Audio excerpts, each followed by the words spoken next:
struggle with the fact that you have to go out to... We have the Sucesso of Rabbi Hotowitz coming in all the way from Flatbush. He has a long trip back. We're very grateful that he made time to come out here. He doesn't really need an introduction. His shmoi is Hoylech Lefanov, but I asked a friend of mine, what can I say about Rabbi Hotowitz? He said, you could say that he's a groisem mashpia. So with that, we're waiting for his hashpah, Rabbi Hotowitz.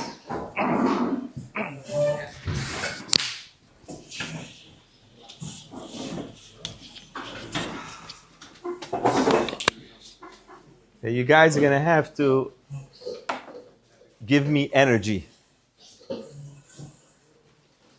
Public speakers generally draw the energy from the crowd.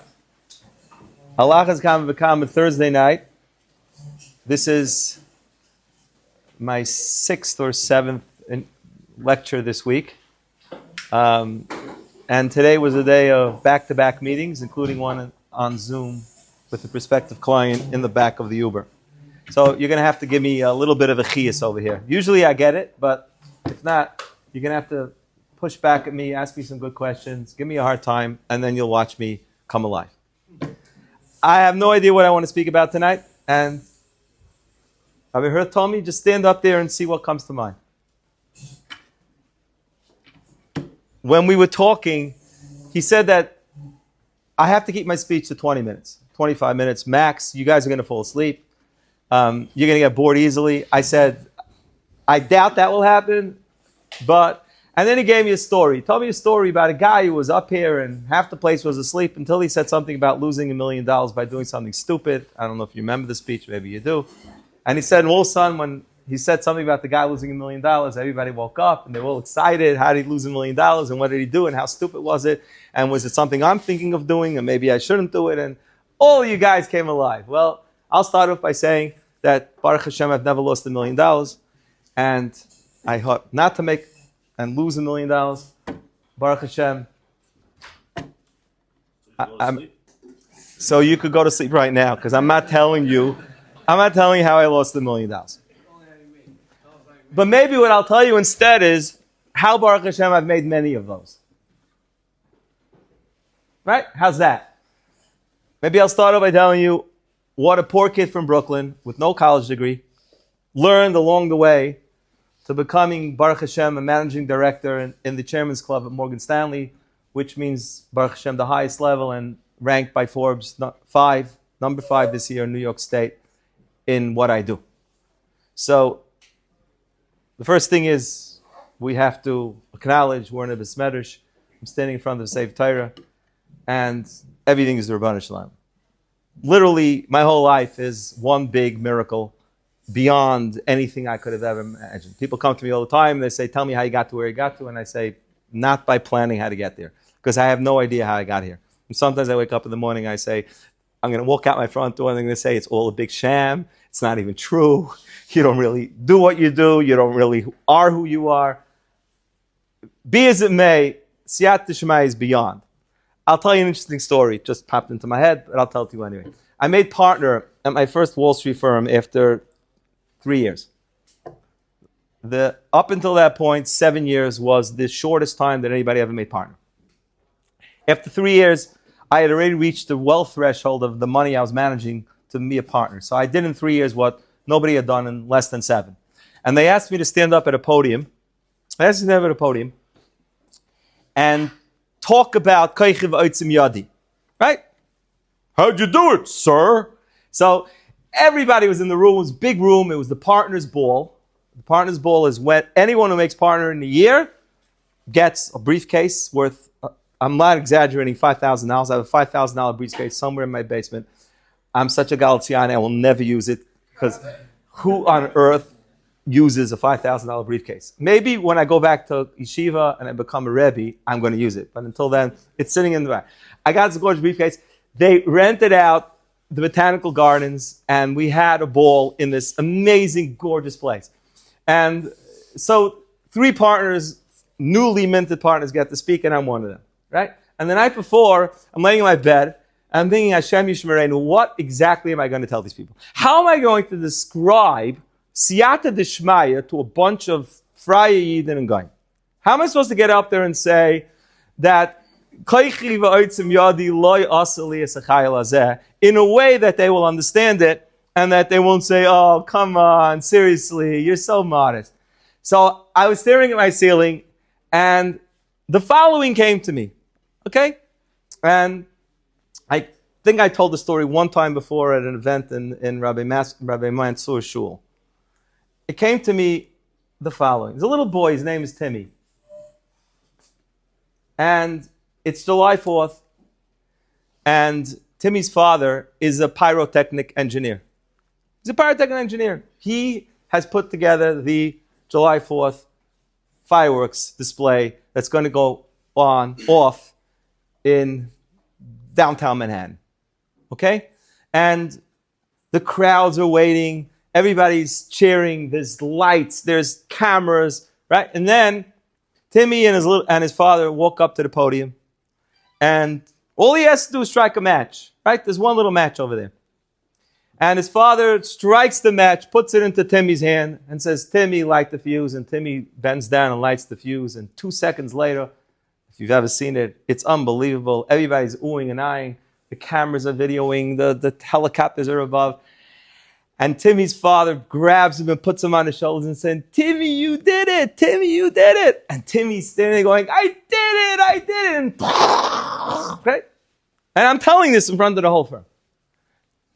15 years later, 20 years later, his father's sitting with Timmy on July 4th. They're having their, barbecue. And he says, Timmy, remember that time you lit up the whole Manhattan with your amazing skills? And he says, Dad, what are you talking about? I did nothing. I lit a stupid fuse. I wasn't even old enough to light a match. And I told these people, right? God puts on the fireworks display, but we have to light the match. We have to hold the match. So when we look back and we say, what did I contribute? Well, I did my ishtalos. So to say, oh, I did nothing, it's not true. Because people don't succeed from doing nothing. I was speaking yesterday in yeshiva in Seagate for a bunch of kids who are struggling. And one of the kids asked me, can I ask you a question? I says, yes. He says, what's the easiest, quickest job to make me rich? And I asked him, you want to stay in jail or you want to stay out of jail? And he goes, I want to stay out of jail. I said, I have no idea because I haven't found it yet. Now, I'm sure there's not one single person in this room that falls into this category, but maybe somebody who will watch it might fall into this category. So just in case there's any chashah that I'm going to tell you right now, Chaver. If you think there's a shortcut in life, and even if there is a shortcut in life, don't take it. You know why? Because life's not about being easy. In fact, if there's a shortcut and there's a long cut, take the long cut. Because I'm sure it's not a chiddush to you that how much money you have when they put your coffin into the ground one day after 120 years has absolutely zero relevance. What has relevance is what you became while you earned that money. How many of your krumkreiten did you straighten out? How many bad midos did you have to overcome during the process? How many people did you inspire and how much change did you have on the world? A young man just asked me if he can ask me a question, and now I'm going to pick on him. I'm not going to tell you who he is, except that he's on that side of the room. He asked me why I'm not the wealthiest guy in the world. It's a good question. And the answer is because I don't want to be. And why don't I want to be? Because to be the wealthiest person in the world, you have to make being the wealthiest person in the world your objective for life. Which means you can't come on Thursday night and speak in Tom's River. You can't go on Wednesday night and speak in Seagate. You can't go on Wednesday afternoon to the city and speak for people who came in from Mexico. You can't write books. You can't finish Shas. You can't get smicha. You can't help people. You can't spend 40% of your day doing chesed because you have to make money. Because the greatest commodity we have is not money, it's time. So you want to be the wealthiest person in the world? Well, that's where all your time is going. Forget your grandkids. Forget your wife who you divorced, or the fourth wife, whatever wife you're up to, I have no idea. Life's not about dying and being the richest person in the cemetery. It's about working to become a better person. And it turns out that being a better person makes you scarce, and through scarcity, you actually make more money. So if you want to be very, very successful at something, then you have to be really good at it. If you really want to be successful at a lot of things, then you have to be a really, really good person. So let's talk about some of the lessons I learned along the way. Lesson number one is there's no shortcuts. And as Warren Buffett says, there's nothing wrong with getting wealthy slowly. Everybody's looking for a shortcut, a gimmick. Every time I hear them, I'm like, Hashem Yerachim. It could be Bitcoin today. It could be this tomorrow. It could have been that yesterday. And everybody's jumping in, and everybody thinks there's a shortcut. There's a shortcut. There's got to be a business. There's got to be a quick fix. There's got to be something. Even if there is, why would you even want it? What is the purpose at the end of the day?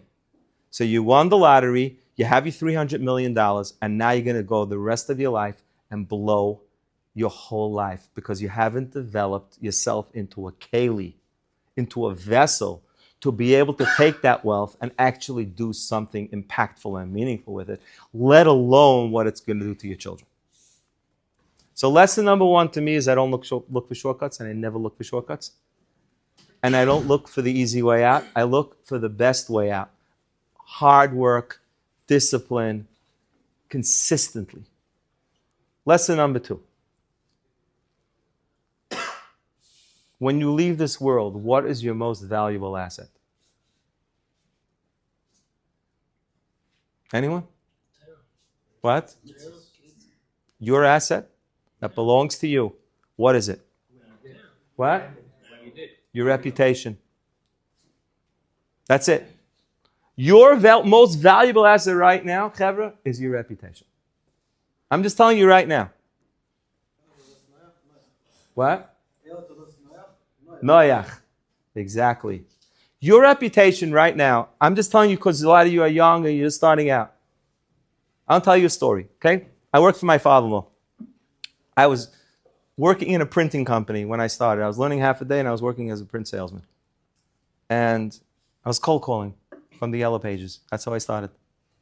Hello? This is Naftali. I'm calling from Tova Press. Would you like... That's how I started. Not the car warranties. No. To be honest with you, I probably would have sold almost anything at that point because I needed to put food on the table. One day, a woman walked into my office and she wanted to write. She wrote a book. She wanted to publish a book. And looked at the book, looked very nice, helped her out with it, and we published the book. She came back to pick it up and she said, my father works on Wall Street and he wrote a book. And I told him about the work he did on my book. He said he'd like me to read the book. I was always fascinated by finance, always, since I'm a kid. So I took the book home and I started reading it. The chutzpahnik that I was 27 years old. And there I was making comments on a book written by a 7-year-old who's been in finance forever. But I, fixed it up, made some changes, gave it to his daughter. A week later, she calls me up, she says, my father wants to meet you. I said, father wants to meet me? He goes, yeah. I figured it's about the book. So I went down to his office, Wall Street, walked into his office, places like all mahogany and rugs and crystal and I don't know what. And I sit down, I meet the guy for an hour, and he says to me, you're wasting your time. Come work for me. was like, what? Come work for me. I'm going to make you a superstar. Now, it's an offer it's like a dream. You just won the lottery, right? So I went back to my office and I said, I want to know about this company. Who's this company? What do they do? What? Wall Street, I knew nothing about Wall Street. I mean, I knew a little bit, but... And those days you couldn't Google something, you Yahoo'd them. Yahoo was powered by Google until Google figured out what do we need you for, and they formed their own company. I put the name of the company into Yahoo, and up comes a bunch of SEC complaints and lawsuits. And so it used to be something called a boiler room operation. You know what that means? It doesn't mean that there's a boiler and it heats the house, okay? And I start reading such words like boiler room and pump and dump and scam and fines and all this other geschmack Zachen. And I see on the bottom, it's like page 1, page 2, page 3, page 4. So I'm like, Shem Yishmerenu. So I call up the daughter and I said, what kind of firm does your father run? And she says, why? I said, I looked online. She goes, don't believe all that stuff. Everybody has these things. Wall Street, it's just normal. It's normal stuff, right? Now, I want you to put yourself in my position. You're 27 years old. You're earning $62,000 a year. You just got an offer from a massive, big, gorgeous firm on Wall Street. And somebody's telling you, ignore everything you read online. I want you to ask yourself the question, would you have taken that job or not? It's a really, really difficult Nisayan. Really difficult Nisayan. And I sat back and I thought to myself, what is the most important thing that I have? That if I blow it at 27, it's game over. My reputation. 2 years later, the firm was indicted. 40% of the firm went to jail. If I would have worked there as the janitor, I wouldn't be at Morgan Stanley. Trust me. I have a second story that is almost identical, which happened 5 years later with another offer, but I'm not going to tell it to you. But I just want to tell you that sometimes life's going to come down to one decision, one nisayon. Do I or do I not? Do I make a right? Do I make a left? And it's going to be the most difficult when you're early on and you're greedy and you're hungry and you're inexperienced. I just got off the phone with a young man who was going to walk away from a job to do something else. And I told him, if you were my son, I would lock you up in a room right now and not let you do it.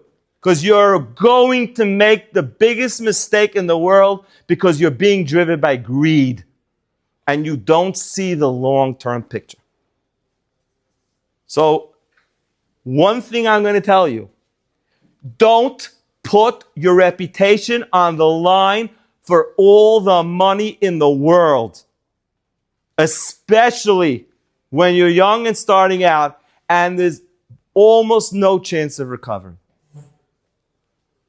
I don't market myself. I don't have a website. I'm not on LinkedIn. You can't find me on WhatsApp. Good luck.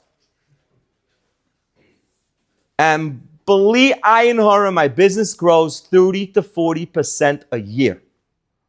While I'm sitting and giving a share, I'm getting clients. Why?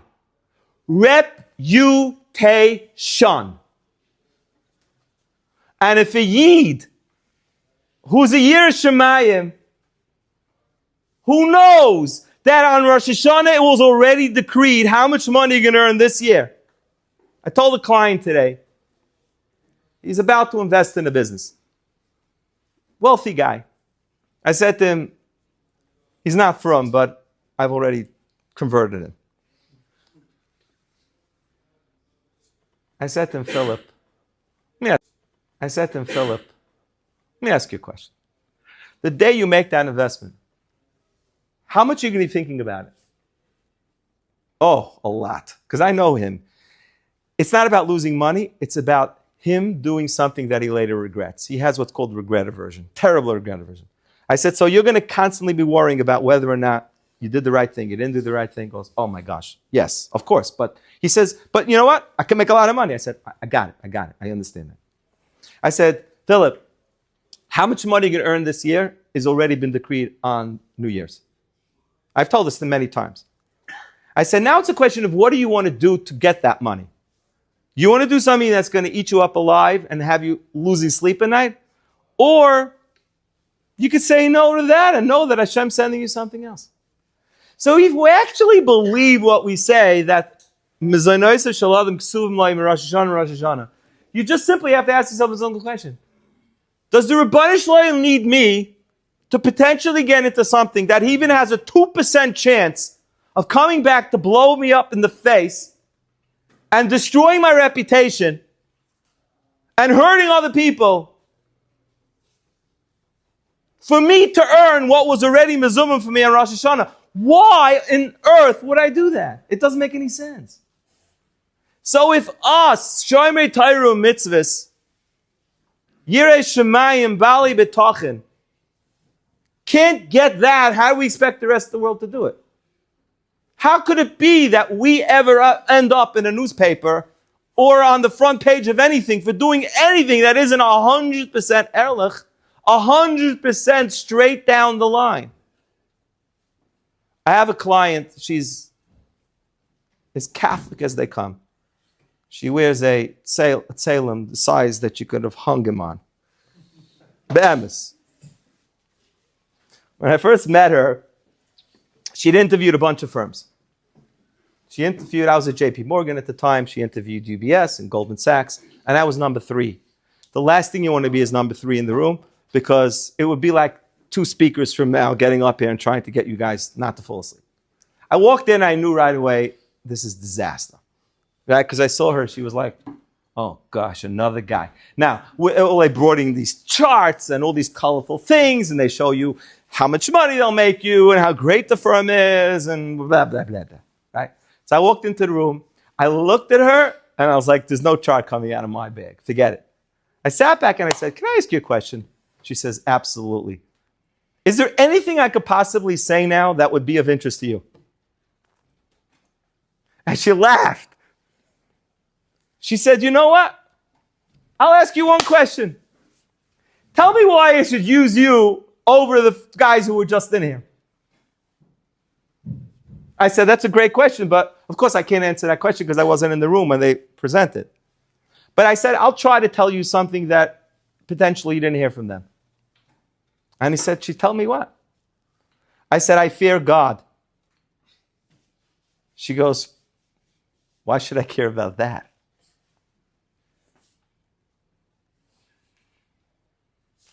I said to her, why you should care about that? I would wonder why you should care about anything else. She says, well, what does you fearing God have anything to do with you managing my money? I said, I'll tell you why. It's very simple. Every decision I make for you as a client is fraught with conflict of interest. Do I do this for you? Do I do that for you? Am I recommending this because of the money I earn on it? Or am I recommending this because it's the best thing for you? Is it the best thing for me? Is it the best thing for the firm? Is it the best thing for you? When the firm comes and tells me, we have this new incredible product, it's a double sorted straddle, and you'll make money on the way up, you make money on the way down, you'll make money sideways, you'll do this, you'll do that, right? And the firm says, this is great for your clients, right? And I go, oh, it's great for my clients. And guess what? I get a 2% sales commission. That's not bad, you know? It's a pretty good sales commission. That's $200,000 on a $10 million client. Not bad, right? And now I'm all meshuchad, right? Do I really take apart this thing and check what it's really made of? Do I see all the risks? Do I think about the fees? Do I wonder if it's the best thing for the client? No, of course not. All I see is 2%, 2%, 2%, 2%. That is called a conflict of interest. That's it. I'm conflicted, right? And what does the Torah tell us about shoichad? I am working in shoichad a whole day. That's my life. I told it to her. Finished. Now, you, client, you have no idea. You give your car into a mechanic, right? And the mechanic calls you up and says, I don't know how to break this to you, but your miscabobulator is completely shot. You serious? Yeah. Do I even have one in my car? Seriously? Do you know anything about cars? You know what a miscombobulator is? What happens if I don't fix it? You don't want to know, kiddo. The last person that didn't fix it, they just got up from Shiva, the family. It wasn't good. Now you have a choice, right? You have a choice. It's, do I believe the mechanic? Do I not believe the mechanic? You ever been in that position before? What are you going to do? You're going to go study how transmissions work to figure out if your transmission really is good or not? What are you going to take apart your own watch? When the guy just called me today, said my son's not watch needs a $550 overhaul, right? What am I going to do? Become a hortologist? Become a mechanic? No, the answer is that in many of our interactions with our prospective clients, like you're going to have one day, there's what's called an information edge. You have the information, they don't. That's it. In information edge is the potential for conflict. Do I have to tell the client that the same exact strategy is available with half the fees? Do I have to tell the client that instead of investing in the firm's real estate fund, there's a much better real estate fund which is not available at my firm, and maybe they should research it? That I'm not allowed to do, but I am allowed to say, you might want to look around. I might want to say, there are other ways to do this. You don't need to use this expensive thing. We have something that's less expensive. The bottom line is, when I'm interacting with my clients, I have to interact with them the way I would want somebody to interact with my mother, or my father, or my wife. And that is very difficult to do if you're not a Yireh Shamayim. If you don't believe that one day the Rebbeinu Shalom is going to ask you the first question, whether you did business with Amunah, life is going to present to you conflicts one after another. And if you stick to emes, your reputation will grow and grow and grow and grow. And when your reputation grows, it comes with bracha, it comes with hatzlacha, and it comes with everything. But if all you see is dollar signs, if all you see is how much money can I make, you are meshuchad. And if you are meshuchad, your reputation is going to get destroyed. 100% guaranteed. So that's why we learn Sha'ar B'Tachan every day. And that's why we remind ourselves why we're on this world to begin with. And why we go out to work. Because work is just one big test. A test of whether we're going to sell our souls to the mighty dollar. And just because everybody else is doing it, and just because the world has gone completely insane with materialism, is not going to be justification for people who know what a Gemara Rashi Tosfos looks like to fall down the black hole, which is the world in 2026. So, let's recap quickly. What did she say? What? What did she say? I told you she's my client.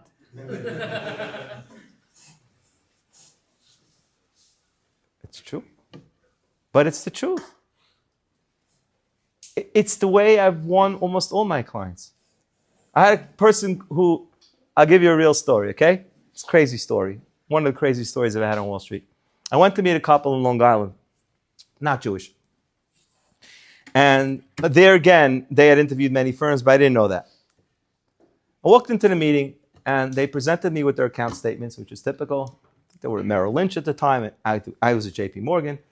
And I look over their statements. I see what they're doing. And looked pretty good. Nothing terrible. And they said, what do you think? I said, I think the guy's doing a pretty good job. They go, do you see any criticism? I said, each of us do things different. But nothing jumps out at me. So right then and there, I was different. Right? Of course, I should have gone, oh my gosh, who put this thing there? Is this guy normal? Isn't that what everybody does? What's the first thing you do? Any of you are in business. I don't want to know what you do. I don't care. You're in sales. What's the first thing you do? You smash the competition to pieces. Right? You take the thing that the Chafetz Chaim says brings only klala to the world, which is Lashon Hara, Rechilas, Matzi Shamra. And the first thing you do is the competition sticks. Right? Now, number one, it's not true. And if it is, you stink too, because they're saying it about you. Number two, it's so low-handed.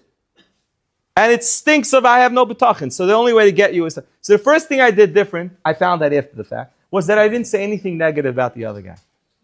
Nothing. Nah, you're going to say, so why should I use you?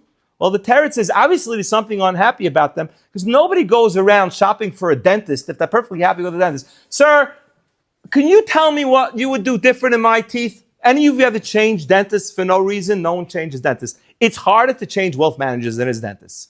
So it doesn't take a Ricky Vega to figure out that if I'm in the room, there's a reason for it. And I don't really know what the reason is, but I'll find that out later. But the first thing is, I'm not going to sit there and bash something that's perfectly okay. If it's not good, I'll make some comments.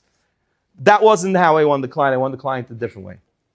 Then they said, okay, we have another question for you. Sir, we have a mortgage on our house. Let's just assume they had a $10 million portfolio. Is that the bowl going off? Amazing. Imagine if they all get calls at the same time. They said, we have a mortgage on the house. Okay, so let's say they have a $10 million portfolio. I said, how big is the mortgage? They said it's a $3 million mortgage. Now, the house could easily have it. It was worth, the house is probably worth $10, $12 million. Makes sense that they have a $3 million mortgage. I said, what's the interest rate? And they said it's 6.25%. They said, should we pay off the mortgage or should we keep it? You understand the conflict is? What's the conflict? No, what's the conflict to me? $3 million less for me to manage if I win the account. Just went from a $10 million account to a $7 million account. I looked over the portfolio again. I said, of course, I should pay off the mortgage. And they said, why? See, now it's me. Put it in the bowl. Of course, you should pay off the mortgage. They said, why should I pay off the mortgage? I said, in the Talmud, there's a famous saying which translates to Bari V'Shema Bari Yadav. To earn 6.25% after tax, I'm going to have to deliver around 8. In your allocation, which is about 60% stock, 40% bonds, there's maybe a 40 to 50% chance in any given year that you will actually out-earn your mortgage rate. So they pushed back at me and said, yeah, but what about the tax deduction? I said, very good. But you only get a tax deduction on the first million. So you still have $2 million at 6.25. You have $1 million at 4.75. If I add it all up, you're probably paying 5.8. I still will tell you to pay off the mortgage. And then she smirked and said, yeah, but that means you only get less money. I said, so? And then they turned to each other and they said, he's the guy. They didn't have a mortgage.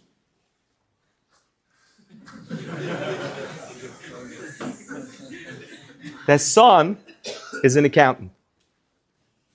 Their son made it all up, and they said, Dad, Mom, keep talking to wealth managers until somebody tells you the truth. And the truth is, it makes no sense to keep a mortgage at 6.25 when you have money in bonds, which is, they had 40% of money in bonds. I won the client. When I was a kid, there was something that I saw about a kid who goes into a chocolate factory. Nobody knows what I'm talking about. Except the Rosh Shiva. He has to know because, you know,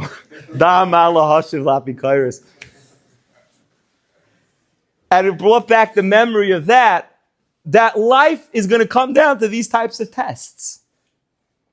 They really do. The Yetzer Hara dangles them through clients, through competitors, whether you're going to be Yashar, whether you're not going to be Yashar, whether you're going to take the straight road, whether you're going to say, no, I'm sorry. I don't care how much money I could make. I don't feel comfortable. It doesn't sit with my morals, my ethics, my Yiddishkeit, my Kedusha. I don't care what is the reason that you have this little voice inside of you that says, maybe I shouldn't. No, you should. Money. No, maybe I shouldn't. Just trust me, Chavra. You will never lose out if you trust your neshama. If you trust your Yiddish neshama and you just keep going straight.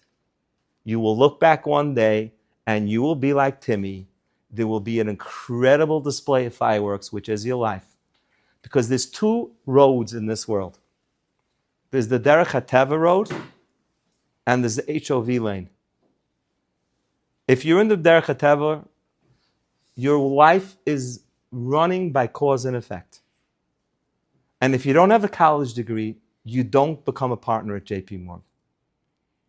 In the Derech HaTeva lane, I don't exist. My life doesn't exist.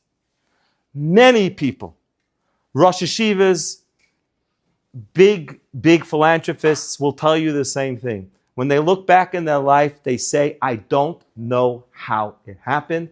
I don't know where I found the time. I don't know where I found the kayches hanefesh. I can't answer the question because it wasn't dictated by cause and effect. There's nothing special about me. I'm not super smart. I'm not super talented.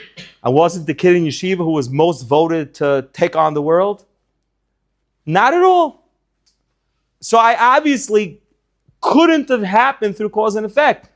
So how do you magnify your life? By going into the other lane. It's called the Lamayla Min HaTeva lane. And the only way you get to be there is if you live a life of Kiddush Hashem. If your whole entire being is, what does the Rebbeinu Shalom want for me? Not my Yetzer Hara, not my greed, not my next door neighbor who makes more money than me.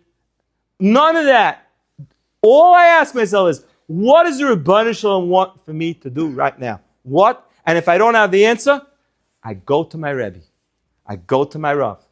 They've kept me out of trouble when I didn't have clarity. I said, what's right, what's wrong, what's right, what's left?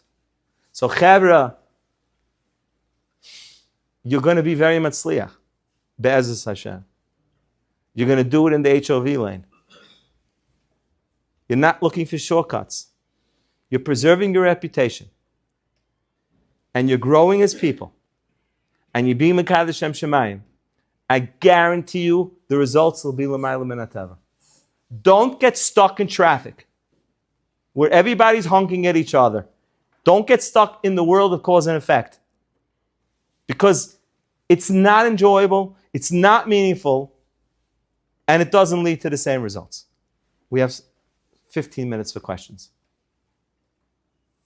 Anyone sleeping yet? Raise your hand.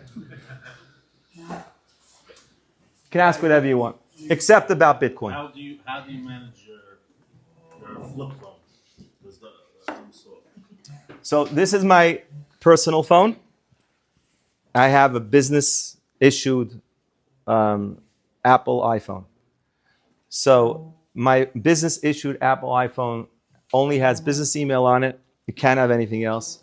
It only has business text on it. It can't have anything else. If anyone texts me on my business phone, assume Morgan Stanley read it. I can't have Waze. I can't have WhatsApp. I can't have anything. So it's probably almost more kosher than this because this has Waze on it. I gave up my personal smartphone by the Skalena Rebbe's Levayah. I was very close to Reb Shai Yaakov, the Skalena Rebbe. He was my Rebbe. He asked me more than once to give up my smartphone, and I tried. And 6 months later, I gave it up. I got back my smartphone. I found it very difficult. But by his Levaya, I was very broken, and I said to the Rebbe, when I got to Zarin, Rebbe, I'm giving it up. And this time I took my phone and I destroyed it. And if you know what the word Galiciana means, the last thing I'm going to do is go buy a new one after I just broke the old one. That was not even happening. So I will tell you, it was the best thing I ever did. And I also found out a few things about myself that I never knew. For example, nobody ever died from not being able to order light bulbs the second they realize they're out of them from their phone from Amazon. I survived that trauma more than once, and with enough therapy, I'm okay. I have no idea which way Mizrach is right now, but Baruch Hashem, there's a safe Torah behind me, so I don't need my app for that. I have an iPad, which I have over there because I brought it in because I don't have a car, but I never generally do not take it in. At night, I turn off my Morgan Stanley phone, I don't open it from Friday around Chatzais until Monday morning. I've learned that Wall Street will survive even if Naftali Hotowitz is disconnected from Morgan Stanley email. I found it shocking, but guess what? The world goes on. Trump manages to wage war. Gold manages to rally. Oil manages to go up, even though I don't know about it. And this is what I walk around with. And my other phone is my business phone. You don't need to know about it? No, because I'm not doing anything about it on Friday night, Motzei Shabbos, or Sunday night. So what happens? You're not planning for Monday? I'm saying What am I planning? What? By the way, if you work in my business, 6 minutes before the market opens, you have no idea what the market's going to do when it opens. A client called me up last week. Amazon put out earnings. This is a client. I bought him Amazon. I don't even want to tell you how long ago. He's up 4,000%. He's always, I want to sell now. Now's the time. No. Don't sell. So Amazon puts out great earnings.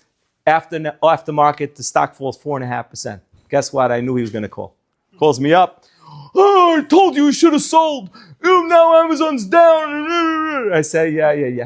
How many earnings have we gone through already?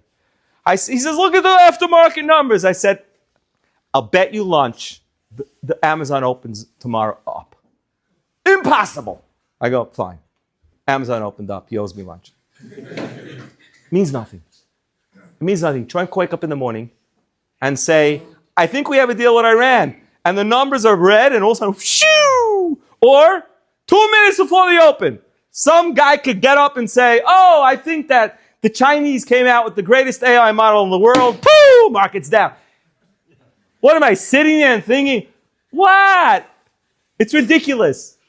So I've learned this. By the way, I'm a control freak. Don't get me wrong. I am a freaking control freak. If there's something I can control, I'm going to try to do it. But I'm smart enough to learn that there are certain things I'm not going to control. So I've actually found out that Motzei Shabbos or Sunday night, I go to sleep. My stomach is killing me because I just checked the news. I see the futures are down. I see the market selling off. Now I'm sleeping Sunday nights. I wake up Monday morning in a bad mood. Right? And then Monday morning, Trump says one good thing, the market's up, and I worried the whole night for nothing.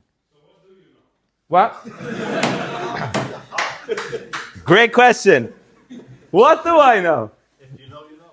So everything you're asking me, by the way, everything you're asking me is the opposite of what investing is.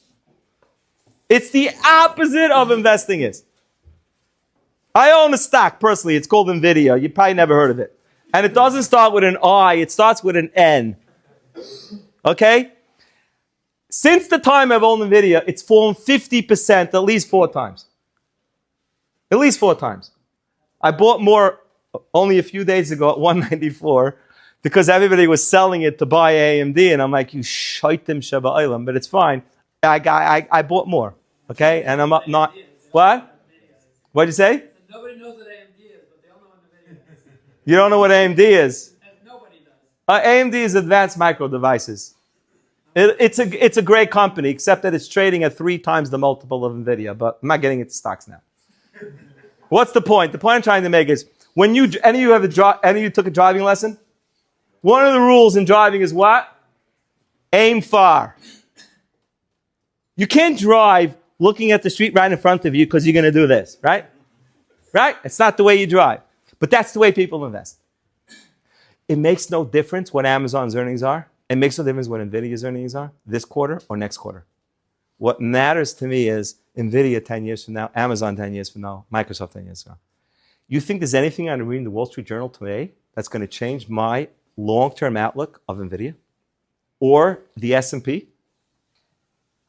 No, there's nothing. So why are you not worried about Microsoft? About what? Microsoft. About what? What? Worried about what?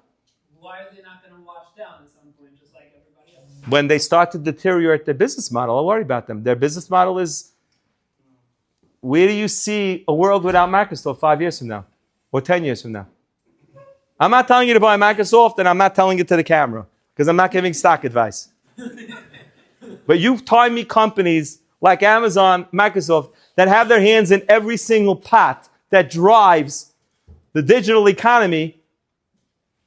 I mean, if they don't have a moat, then who does? Microsoft, Google, Apple. You're talking about companies that are so diversified. So I'm going to sit and worry about whether or not Microsoft made the numbers on Copilot this month or they didn't. And then the market's like, oh, sell, shaitim. Warren Buffett owned stocks for 30, 40 years until their business models deteriorate. When did Kodak go bad? Kodak? You know, that's a couple of times. Well, very simple. You watch the digital world and you watch Kodak not participating, you realize Kodak's going bad. Big people saw that? Of course. Of course. And by the way, if you see software companies, if you see a software company today who isn't adapting AI and isn't moving forward with AI, they're going to be a dinosaur in 3 years from now. And there are certain companies like that are getting slaughtered right now. I'm not telling you. You couldn't pay me enough. Next thing I know, you shorted the stock. Okay? What's the smallest account they'll take? A lot. How do you get over the fear of taking responsibility? How do we get a fear of what? Over the fear of getting responsibility. Taking responsibility? Of anything? How do you get over, I'm afraid of failure? Because that's what, fear of responsibility is fear of failure. Right? Very simple. Pick your fear. When I was in sales, any of you in sales? Raise your hand. What's your biggest fear? Rejection. Never bothered me. What? It never bothered me. Great. Does it bother anybody? Picking up the phone, making a phone call, and the guy says, please don't ever call me again. Click. People tell me that all day. People tell you that all day. As long as it's not your wife, you're fine. What? Some people it makes it fun, it makes them a challenge. But some people, it's gut-wrenching. And that's why people generally are afraid of sales, besides the uncertainty factor, is fear of rejection, right? So I have very, very low self-esteem when it comes to rejection. My next book, which is coming out, is all about self-esteem. So I know. I couldn't stand it when people hung up on me. I was almost like crying. I was like, my mommy said I'm the best thing since sliced bread. You don't like me. Right?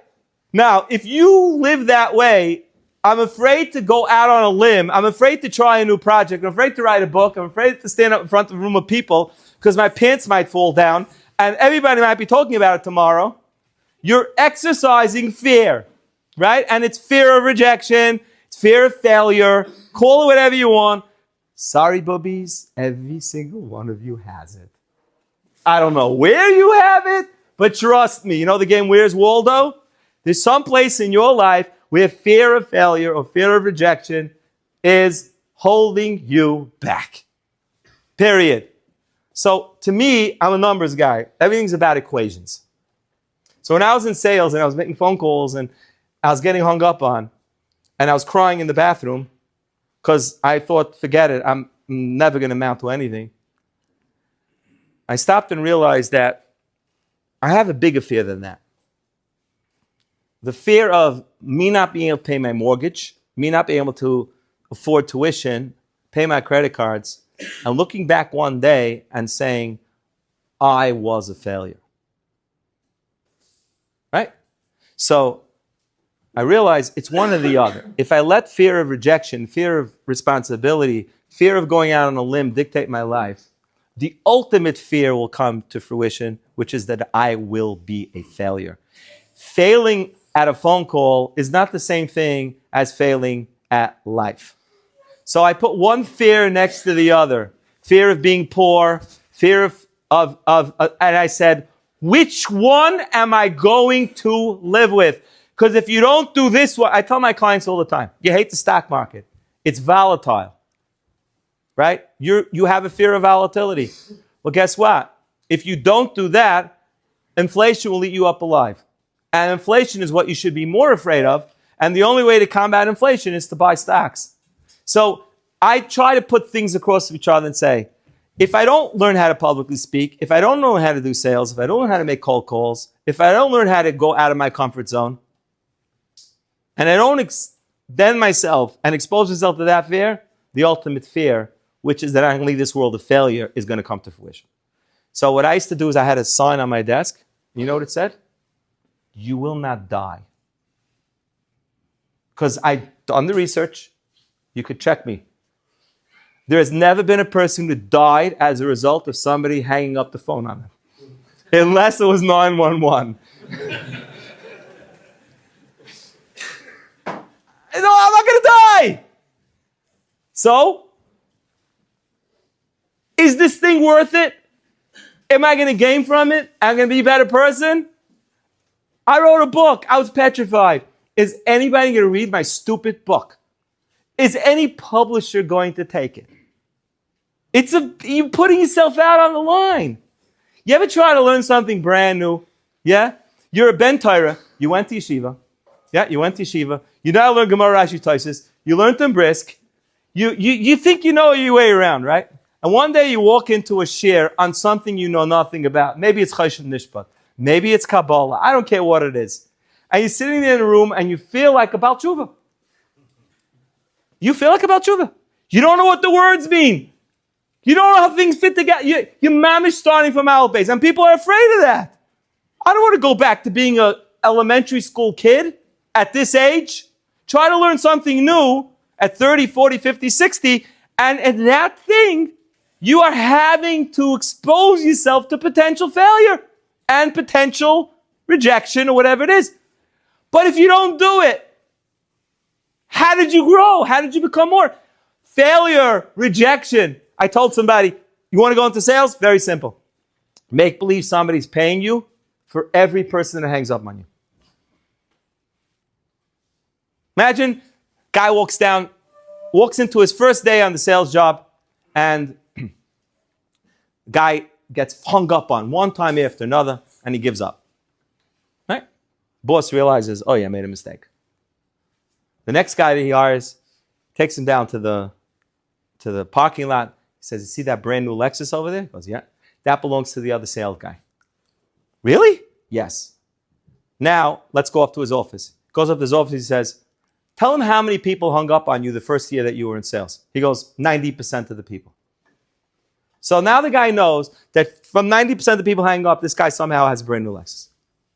If you realize that part of growth in life and part of extending your life, self in life, is that you're going to potentially fall the first time, potentially fall the second time, potentially have people say no to you, and make a fool out of yourself a couple of times. Right? So what? Big deal. You're down for Amid, your mouth got dry, you didn't die. And then you got up there a second time, and by the fourth time, you're the best Baltfil in Shul. You got a question? Why do I work? I love what I do. Number two, at this point, I have no choice. I can't just walk away and say to my clients, I'm done. Number three, I wouldn't be here right now if I was a former managing director at Morgan Stanley.